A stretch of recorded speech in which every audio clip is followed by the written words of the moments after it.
Sa spiritual realm, nag-uumpisa ang lahat bago sa physical realm. Kaya kung anong spirito yung nag-ooperate sa'yo, yun din yung lalabas sa'yo. Kaya sa pamamagitan ng signs at symbols, makikita mo yung espiritu ng tao. Ngayon, we will expose yung espiritu nitong babaeng ito. Responding to that message. I'm giving them my shirt. Malalaman natin doon sa damit niya kung anong espiritu yung nag-ooperate sa kanya. Mamaya malalaman ninyo kung bakit ganyang kasaya yung expression nila. It's on this shirt. It's on this shirt.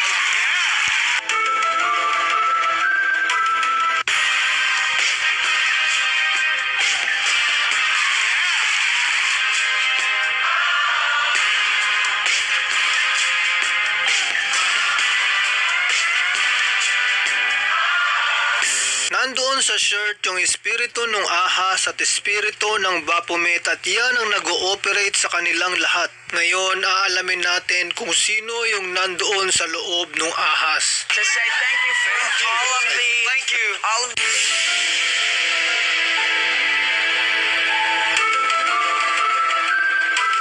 Ang Freemason ay isang secret society o grupo ng mga elite na kinokontrol ni Satanas at ginagamit nila ang mga idols, celebrities upang maitulak ang kanilang satanic agenda na New World Order sa ilalim ng Antichrist at ng Diyos nilang si Satanas. Isa sa mga demonic agenda ng mga Freemasons ay sirain ng mga kabataan at galitin ang Diyos sa pamamagitan ng doktrinang Love Yourself na kabaliktaran ng una at pinakamahalagang utos ng Diyos na Love the Lord with all of your heart, soul, mind, and strength. Ngayon, ipapakita ko sa inyo kung paano sinisira ni Satanas ang mga kabataan sa pamamagitan ng musika at mga idols na ito.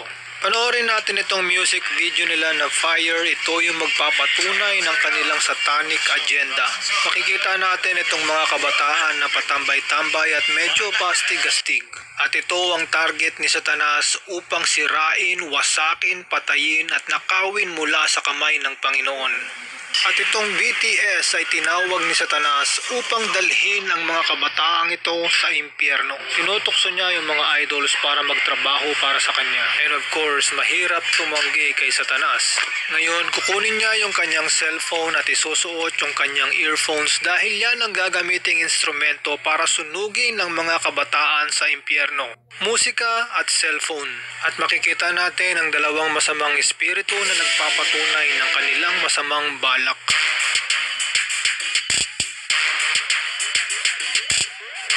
Sunugin. Nasusunog dito.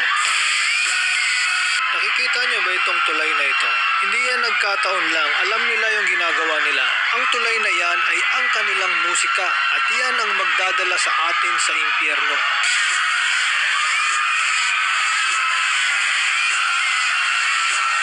And now, let me present to you ang pinakamalakas na army ni Satanas, ang BTS. Dito makikita natin kung gaano karaming kaluluwa ang dinadala nila sa impyerno. Pagkagising ko sa umaga, wala akong kwenta. Pagkatapos lumubog ang araw, nadadapa ako habang naglalakad. Wasak ako dahil lasing ako. Nagmumura nasa kalsada. Nasa kalsada, gulong-gulo, parang baliw. Nagkagulo na ang lahat, namumuhay na parang ewan. Gawin mo lahat ng gusto mo, total sa'yo naman yan.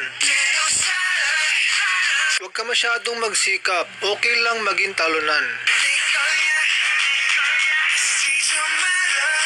Huwag ka masyadong magsikap, okay lang maging talunan.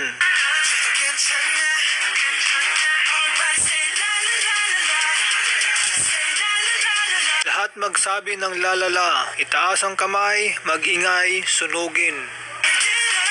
Itong kotse, bike, eroplano ay nagre-represent sa mga kabataan. Tingnan mo kung paano nila sakyan at paikutin ang mga kabataan kay Satanas. Pagkatapos nilang paikutin at lokohin ang mga kabataan, ganito yung ginagawa nila. Iniinsulto at nilalait. minamaliit at hinahamak. Ganito yung kailangan natin ng mga future na leaders. This is the new cover of Time magazine.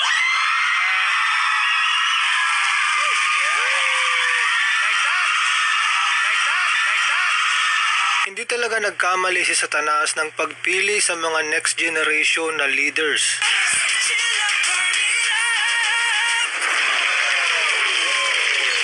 Sunugin ang mga kabataan.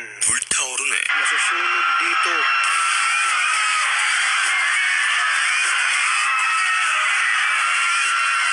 Isa sa mga ginagamit na instrumento ni Satanas para dalhin ang mga kaluluwa sa impyerno ay itong mga mobile games at sugal. Katulad ng Mobile Legends, Philwin Online Casino, Dota, Ragnarok, Call of Duty at iba pang mga katulad nito.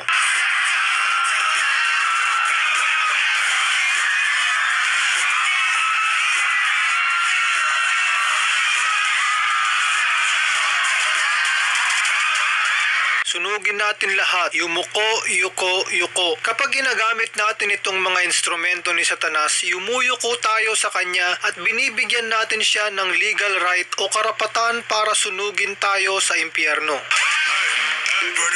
Hoy, sunugin mo na. Sunugin na parang susunugin ang lahat.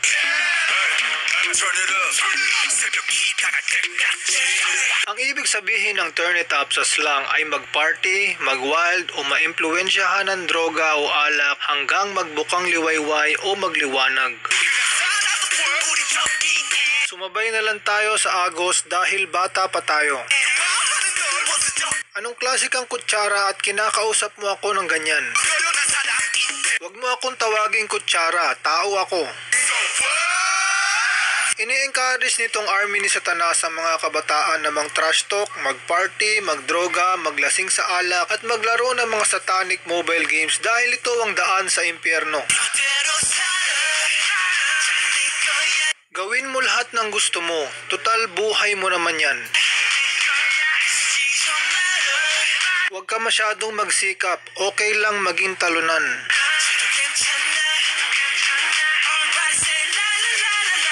Lahat magsabi ng lalala.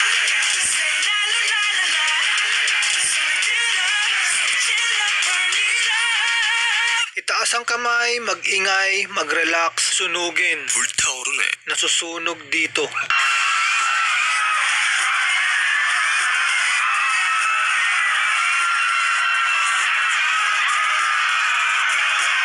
Tara, sunugin natin lahat. Yumuko, yuko, yuko.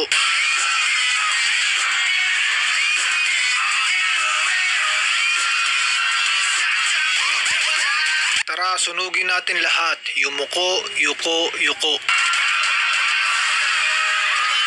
Punta dito, lahat ng taong maraming takot. Ngayon, ini-invite na ng army ni Satanas ang mga kabataan na mag-party para sunugin sila sa impyerno.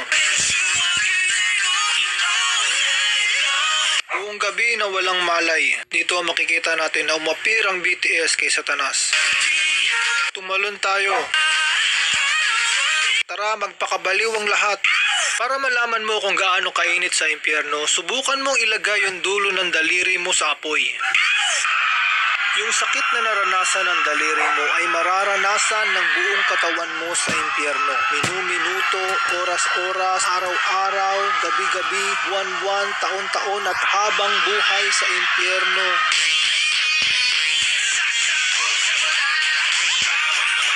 Tara, sunugin natin lahat. Yumuko, yuko, yuko.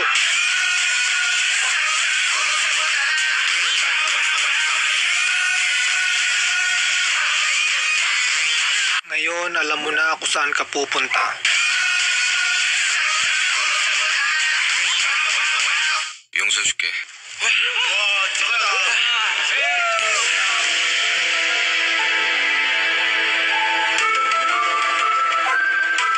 Dito makikita natin yung corona ng isang king at alam natin ang king ay he. Makikita din natin dito yung puti tsaka itim na L. Kaya this is the way to hell.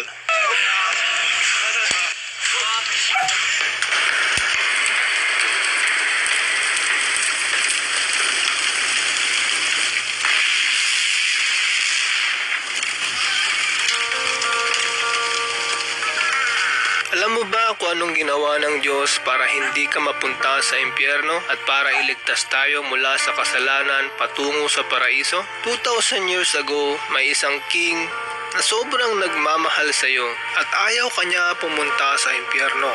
Sa sobrang pagmamahal niya sa iyo, alam mo, hinubad niya ang kanyang korona at ang kanyang pagkahari.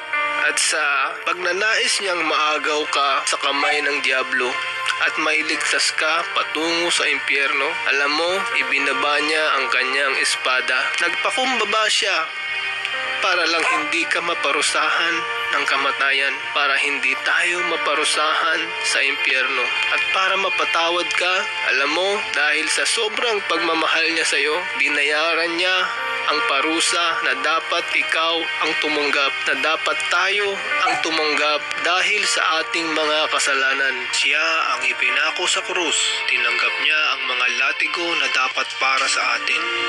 Dinuraan siya, binugbog, nilapastangan dahil sa ating mga kasalanan. Ginawa niya ito dahil sa kanyang pag-ibig sa iyo para mapatawad ka at tubusin ang ating mga kasalanan. At kung lalapit ka kay Jesus ngayon, magpapakumbaba at hihingi ng tawad sa lahat ng mga nagawa mong kasalanan, alam mo kung anong sasabihin niya sa iyo? Patatawarin kita. Anak, matagal na kitang hinihintay.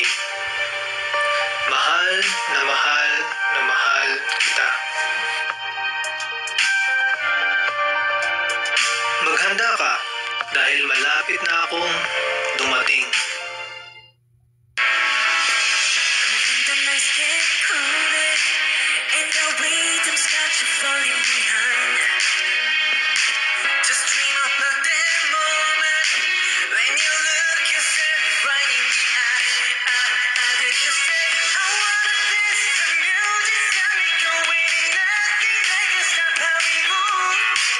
Yeah. Huwag kang papadaya sa kanila dahil si Satanas ang nasa likod nila at ang misyon nila ay sirain ka at sunugin sa impyerno. Ilayo ka sa Diyos at itago ang mukha ng Panginoon.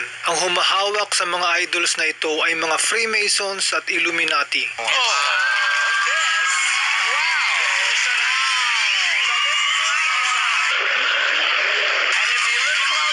It's all about movement and people. It's all about movement and people. Yung movement na yon ay ang New World Order na itinutulak ng mga Freemasons. And people ay tungkol sa tao, tungkol sa beast. Ang numero ng tao ay 6. Read Revelation 13. It's off is for you. Thank you.